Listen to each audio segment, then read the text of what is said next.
Hi, Assalamualaikum everyone. My name is Muhammad FAISSL bin AMRI.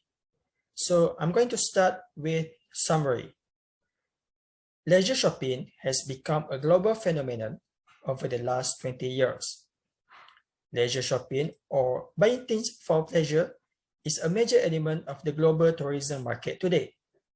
However, the leisure shopping market is not classified as a homogeneous market. The leisure shopping market can be divided into different segments based on different criteria, usually based on geographical and demographic factors.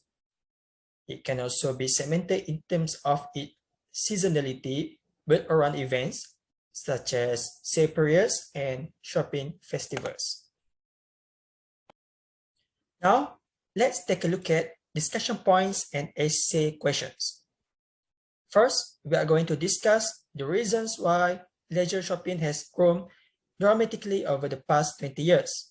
Second, we are going to discuss the etiquette issues which are raised by certain aspects of leisure shopping. And the last but not least, we are going to critically evaluate the suggestion made by some commentators that leisure shopping is fundamentally a female market. Hi, Assalamualaikum. My name is FIKRI. Today we're going to discuss about the reason why leisure shopping has grown dramatically over the past 20 years.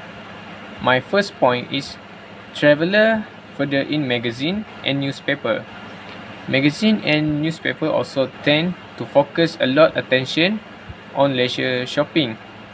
Destination often organize special shopping festival in the off-peak season to boost demand, including example in Dubai and Hong Kong.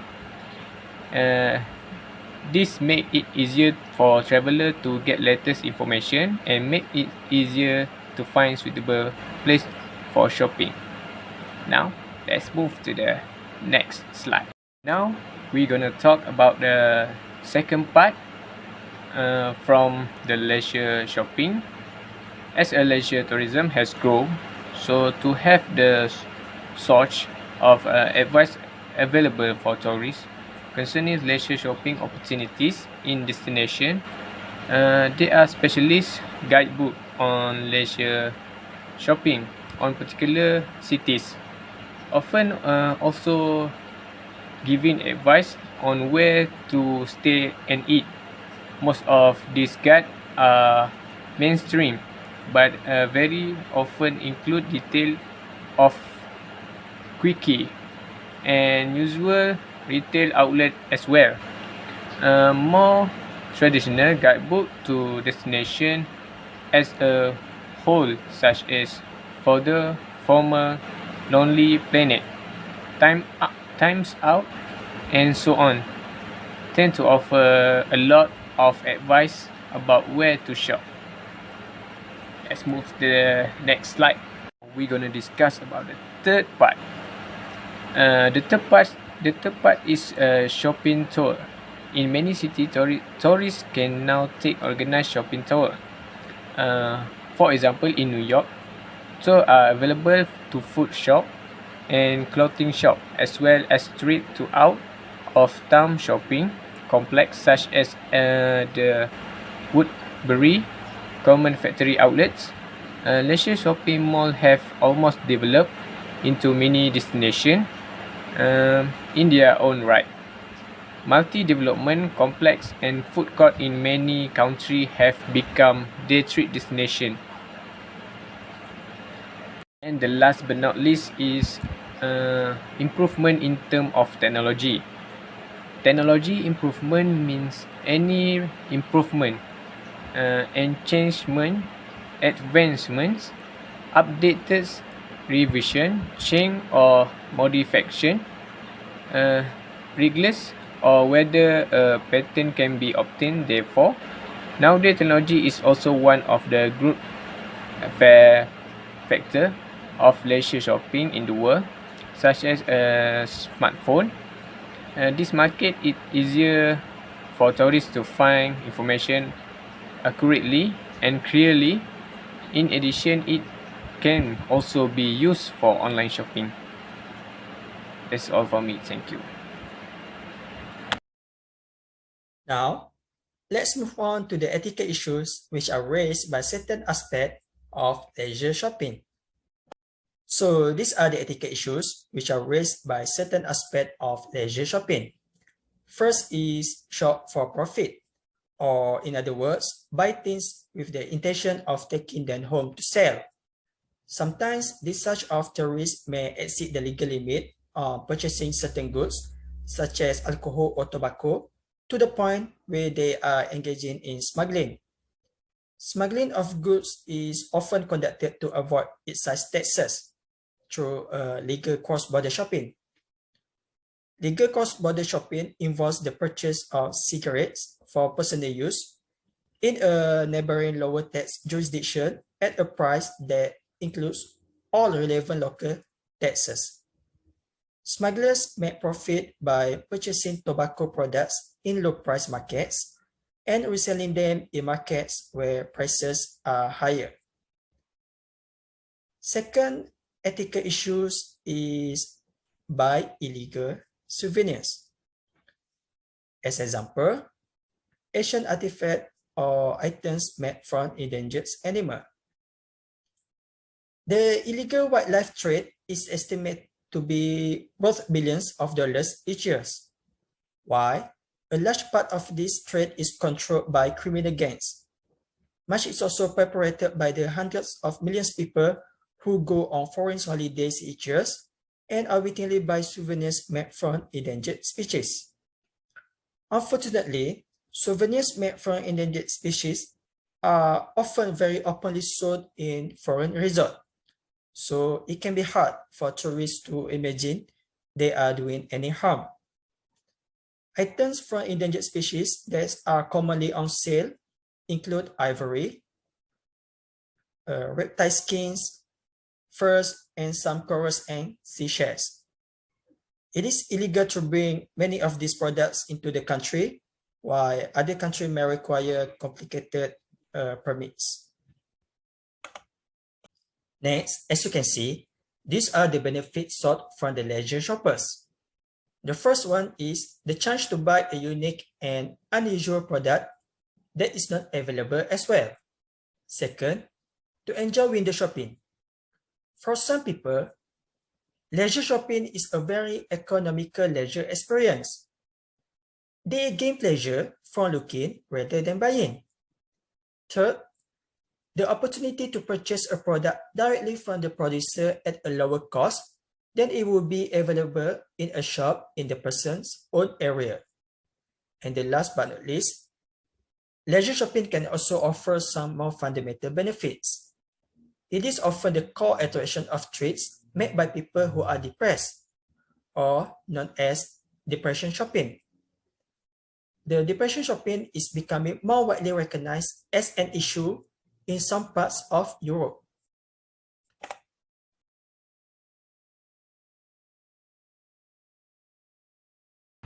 Okay, shall we continue? My name is Zul Zafarani Bin Zulikafli, and I would like to present my part. And my part is shopping is fundamentally a female market. First point that I want to present all of you and guys. Firstly, human want to release stress or release tension, because human believe that a shopping mall is a place where they can really workplace stress by dumping assigned tasks that they do not want to do in the near future.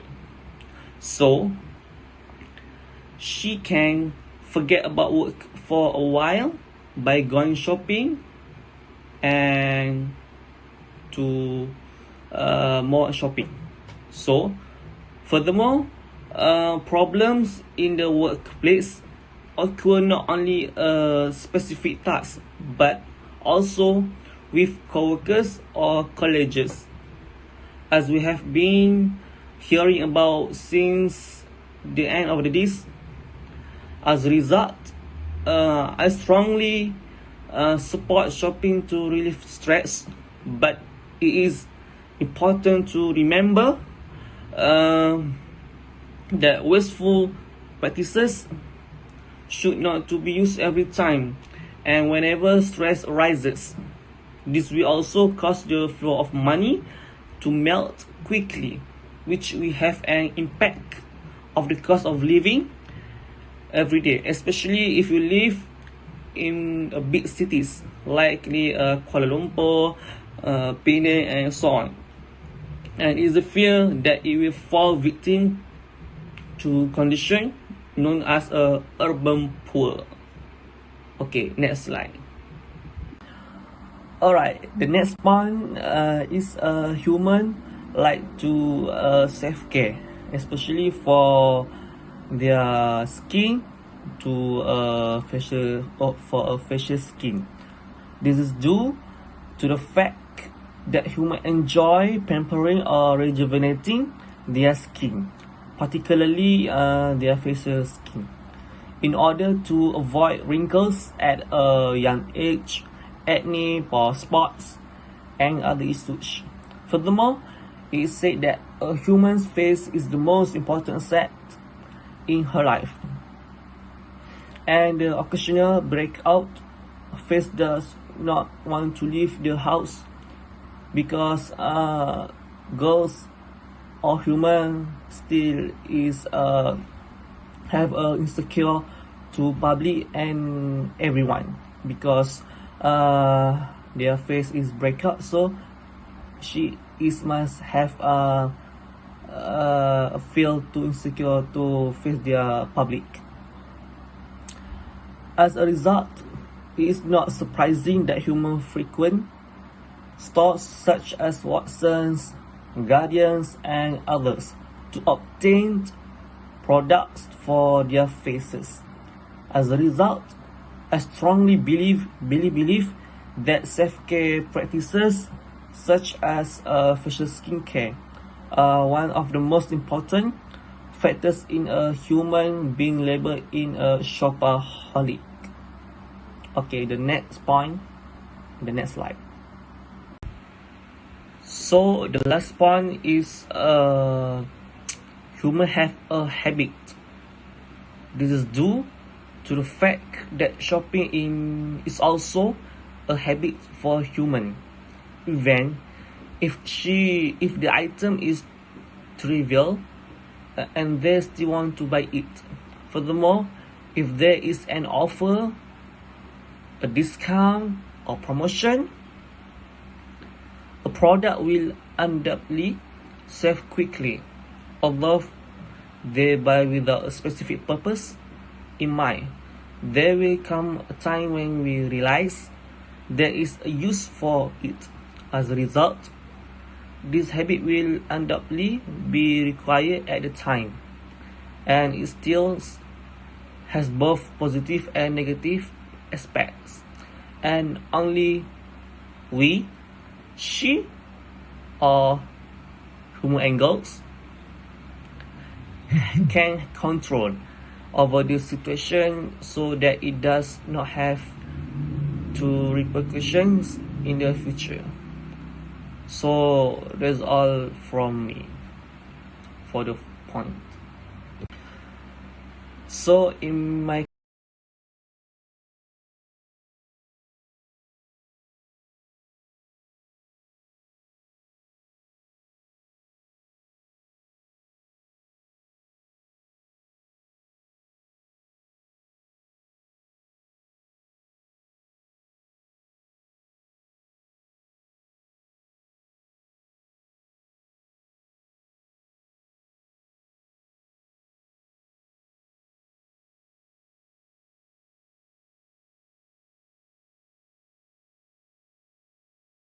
goods on include the opportunity to